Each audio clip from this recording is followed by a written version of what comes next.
All right. Hello, everyone. Thanks for inviting me, and thanks for organizing also this workshop. My name is Olaf Black. I'm a PhD researcher at K11, specifically the District Research Unit, under the supervision of Professor Thomas Pitson. And I'm here today to present our kind of vision paper on the transparent interposition for WebAssembly components.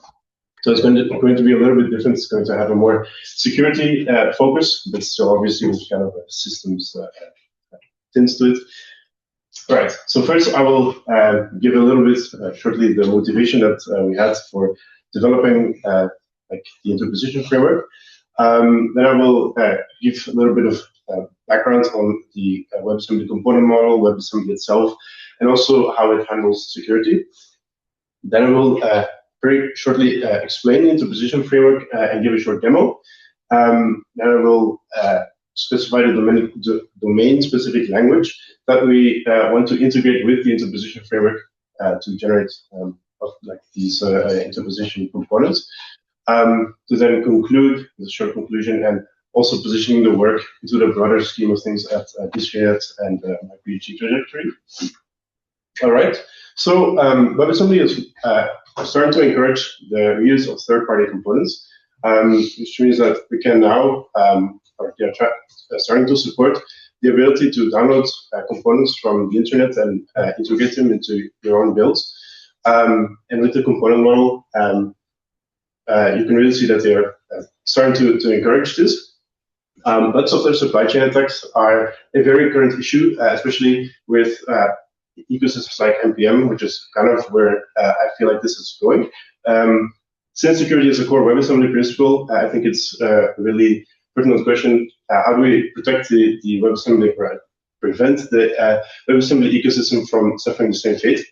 Now, what I mean with the same fate, it wasn't very difficult for me to find these headlines. Software supply chain effects are really relevant. It's a really big problem in many ecosystems, especially JavaScript, as you can see on top there. And these are some more prominent examples. Now, what do I mean when I'm talking about software supply chain attacks? OWASP defines it as breakdowns or other compromises in the process of building, distributing, or updating software. So when you're building your software and part of it is third party, you haven't written it yourself, and it has a vulnerability or it has malicious code even, your entire program is at risk. It's ranked the third most critical security risk by OWASP to web applications. They also say that enforcing the principle of least privilege protects against, or can help protect against these software supply chain attacks. To give an example, a more current or a more concrete example, where not enforcing the principle of least privilege, which is something that's happening in every environment today, can end really badly. Log4j is a Java logging library, and in 2021 there was a vulnerability that allowed arbitrary remote code execution all through a Java logging library, and this affected millions of computers. And cybersecurity firm Tenables even said that it's the single biggest, most critical vulnerability of the last decade. In 2021, of course, it has changed now. And basically, the question is, why can a logging library access the internet, and especially why can it execute code? That's clearly a violation of the principle of least privilege. And we want to kind of look at how WebAssembly deals with these kinds of things, especially in the context of them kind of looking towards becoming like an ecosystem where you can share components and stuff like that. So really shortly, what is WebAssembly? It's a binary code format. It kind of sits between the assembly of the computer and your higher level programming languages right here. It's a target for many programming languages, as you can see here. It's designed to be fast, secure, and support language interoperability. Now, with a compiled Wasm binary, you can do two things. Originally, it was designed to be embedded into the web. So, and this would be a completely sandbox, or at least sandbox within its environment. That's also why it's called WebAssembly. But WASI, which is the WebAssembly System Interface, has enabled WebAssembly programs to be run outside of the browser, and most importantly, allowed the WebAssembly or Wasm binaries to access OS resources through this interface, which is maybe you can compare it kind of like syscalls. They're not really syscalls, but it allows these programs to access the OS resources, which is obviously we want to protect. On top of that, more recently, the component model was introduced with WASI 0.2. And here, the idea is that you can compose WebAssembly programs out of separately compiled components, which have a very an exact export and import interface, which is called the WIT interface. And the idea is that if you have components that fit into each other, aka their imports and exports resolve, you can plug them into each other, and then you can create one big component that you can then run. Obviously, as I was saying, with this kind of ecosystem where you can share libraries, this is very interesting because one of these components could be like something you download from the internet and you didn't have to write yourself. And then you have these the host imports that the runtime needs to provide to actually run the program. Like I said, they are now starting to encourage component distribution. You can register your components in OCI registries such as Docker Hub. You can publish them and also download them. So we're really moving towards an ecosystem of shared Wasm libraries here. As I said, this opens up the door for software supply chain attacks. Now, to look at how the WebAssembly ecosystem could possibly be vulnerable to these kinds of attacks, it's obviously important to see how it handles security. So how does WASI handle security? So access control, so access to these OS resources is completely capability based, which means to access a file, a directory, a network, you need an unforgeable token to this resource, which is very fine-grained. Of course, it's more fine-grained than your usual runtimes.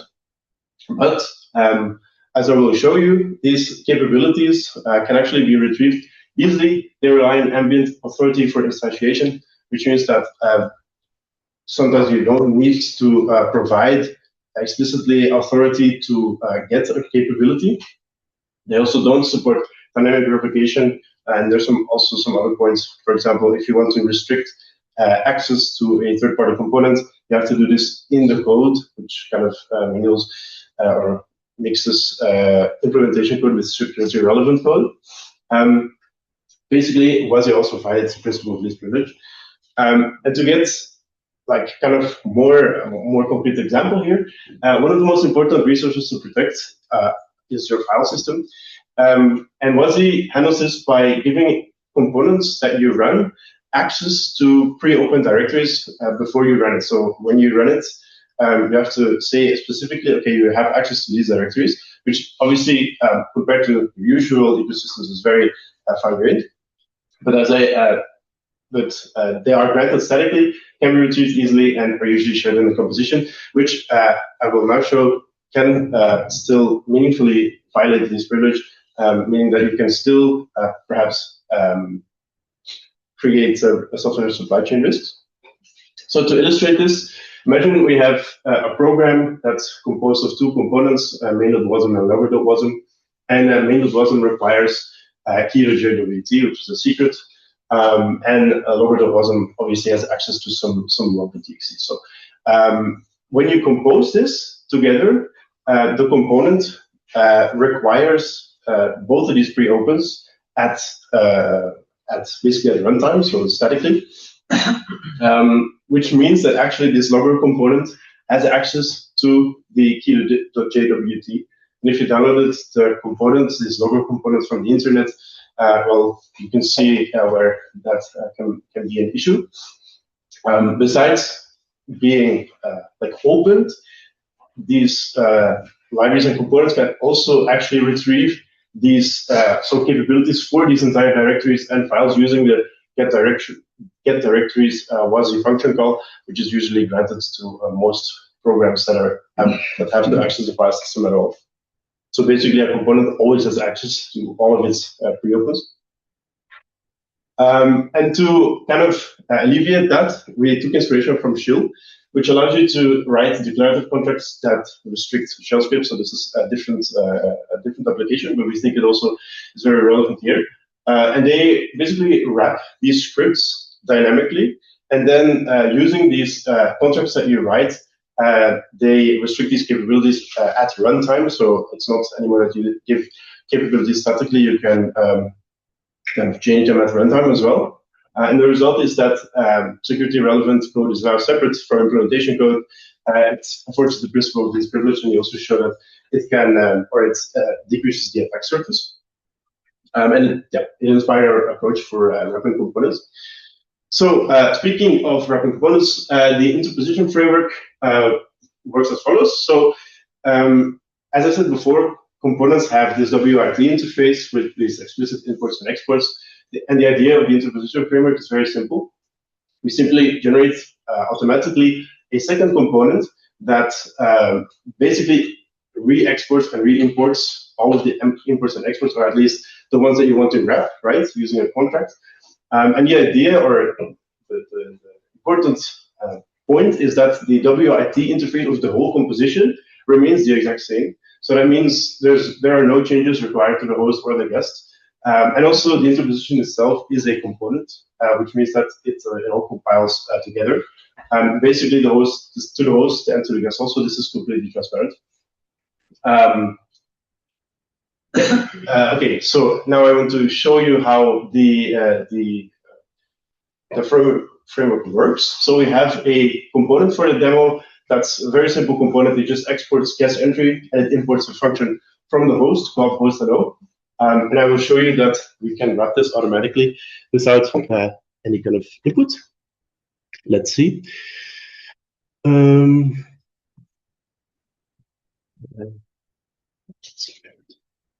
Okay, so this is the WIT interface of the component. I just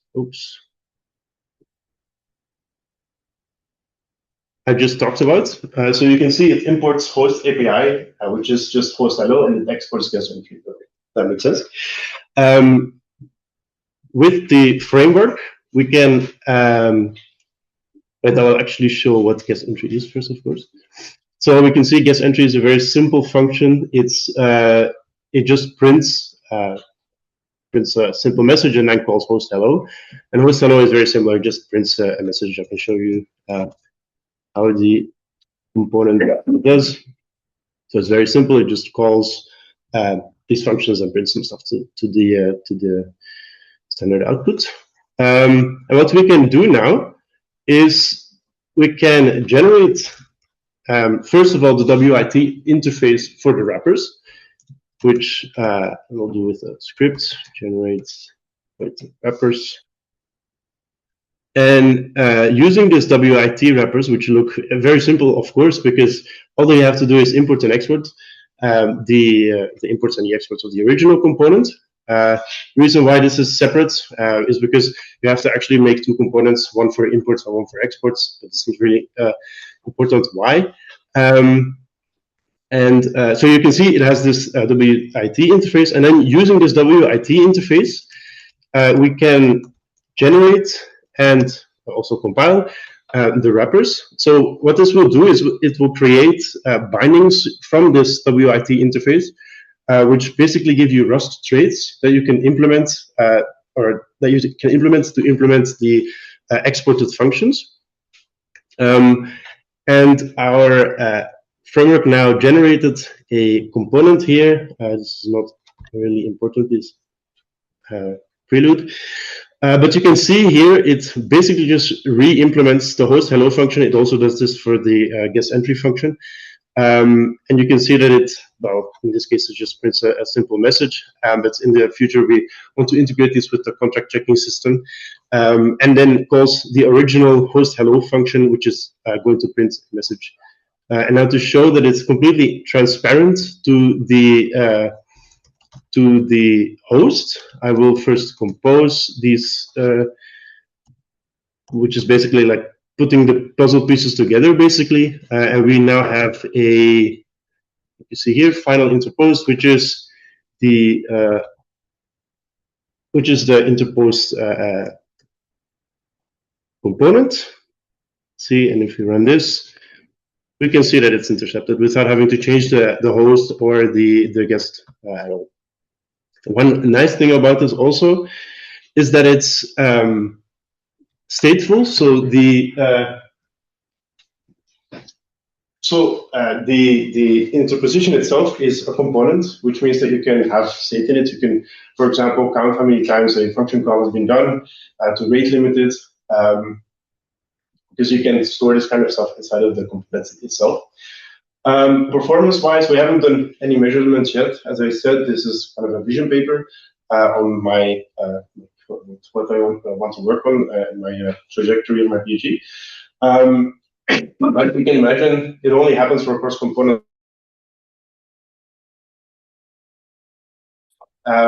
which are short. Like I believe also previous presenter said that most calls happen within a module. So this is already a small fraction of calls that are happening. They also usually involve slow system-like functions like file reads. So they are already slow. Adding a little layer on top, depending on how complex the logic is, of course, might not have been an impact, and it can also be selective. So if you're writing contracts, you can specify which functions you want to wrap. Some functions may not be interesting to wrap at all. Okay. Then for the domain-specific languages, that's kind of the second part that we want to integrate the interposition framework with. The idea is to basically have an embedded DSL for specifying arbitrary interposition logic that looks kind of like this, right? And so you can tell per function, so this is already way more fine-grained than we had before. Before we were giving pre-opens to the entire composition, basically. And now we can say per function some contract, basically. And this can be anything. In this case, it's a whitelist. But you can do rate limiting here, also restricting capabilities or access to files and stuff like that.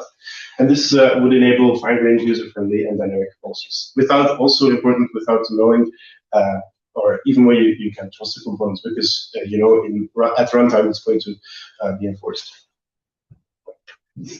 Okay, so for conclusion, Wasm's move towards component views introduces some supply chain risk. We introduce a transparent, language-agnostic, runtime-agnostic interposition framework, and an embedded DSL will enable fine-grained expressive policies to be interposed, and it offers a way for developers to secure their program from software supply chain risks. And I think offers a way is important also because it's not like we completely change the runtime where you are forced to write many contracts. It's if you basically have the choice yourself to see which like parts you want to write policies for. Okay, so future work, obviously performance measurements, also just implementing, integrating the DSL, and also evaluating the effectiveness against hopefully real software supply chain attacks, and then also evaluating the usability. But I think more interestingly, in the long run, one thing that we probably envision is that writing contracts is still going to require considerable effort. And one idea that we had was that many security relevant actions may be detected through static analysis. So for example, file reads and stuff like that. Obviously, this is going to be an over approximation, but that's no problems for when we develop that. So the idea is to basically extend WebAssembly with a WASI-based effect system, which we can then use to generate security relevant policies based on the effects of that component. So instead of having to write the entire contract that I showed you before, you could write a static analysis or just do a static analysis run, and it may be able to give you like preset contracts, kind of like boilerplate, and then you can yourself say like restrict access to this directory, and maybe even if you're analyzing a module, you can see that it uses some suspicious files or something like that. So that's kind of what we envision in the long run. All right, so that was my presentation. Thanks for your attention, and I'm here to answer any questions.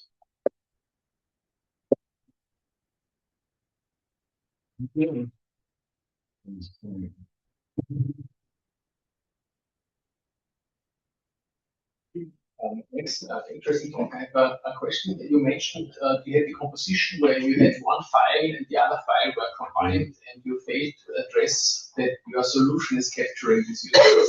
Sorry? How is the solution that you presented isolating the files from each other? Ah, okay, like this. Yeah, okay. No, I understand.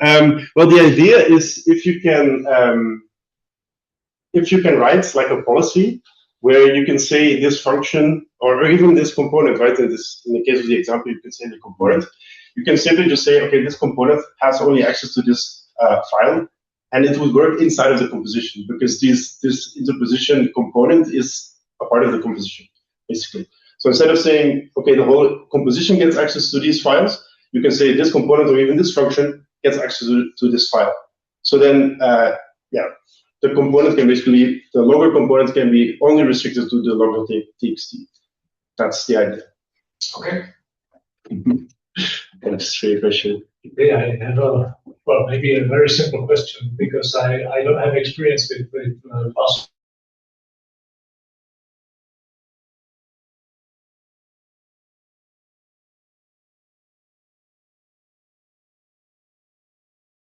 But basically, if you are writing, then I would say that probably passing a reference to a function, to its own function, to someone else. I don't know if this is possible in the WebAssembly. Yeah, that's. I do remember the times where people were doing components. Mm-hmm. It's, I don't know, 25 years ago.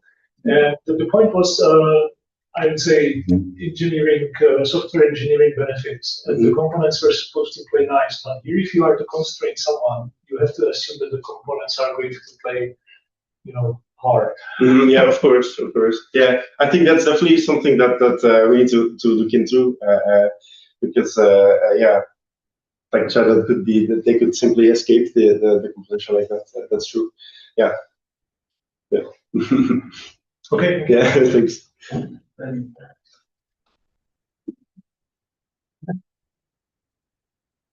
have a very probably a stupid question.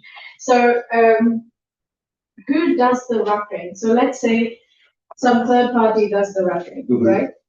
And if I control the wrapping process, and then I get into the wrapper, then I can break it, right? Yes, but the idea is exactly that you, like, as a person who's importing the component, does the wrapping because you are compiling the program. But then you have to sort of trust that wrapper does the job correctly. Right? Yes, that's true. You write the wrapper yourself.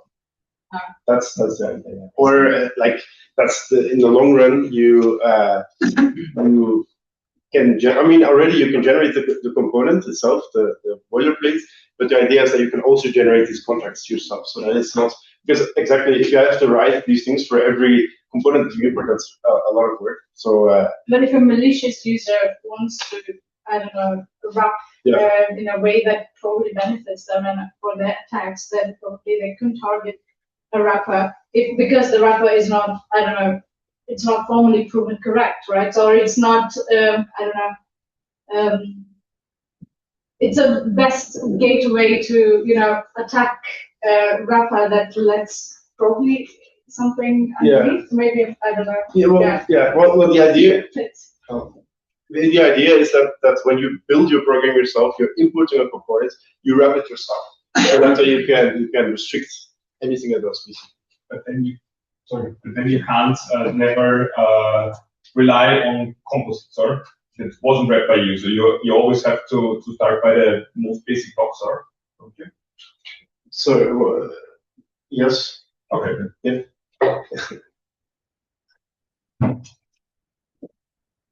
Any more questions? I have one. So why not fix WASI? Yeah, that's a good question. Or to rephrase the question, what would WASI need that those kind of wrappers would not be necessary? Well, for one, the composition, the fact that the composition joins the static capabilities that you give it. So for these files, for example, that's already a problem. You could make it so that it's not like that. And in fact, actually, I think you can run programs like this, but it involves a lot of work. And I believe the most usual way to compose programs is just by plugging them in like that. But I think, yes, you could make it such a things like this is just more fine-grained, basically, right? Because then you can enforce the principle of usability. But actually, and that also brings me to a point. Well, the idea is basically like my idea is to kind of see how language-based security can protect against these kinds of software supply chain attacks. And I think the WebAssembly component model is a perfect fit for that to test that.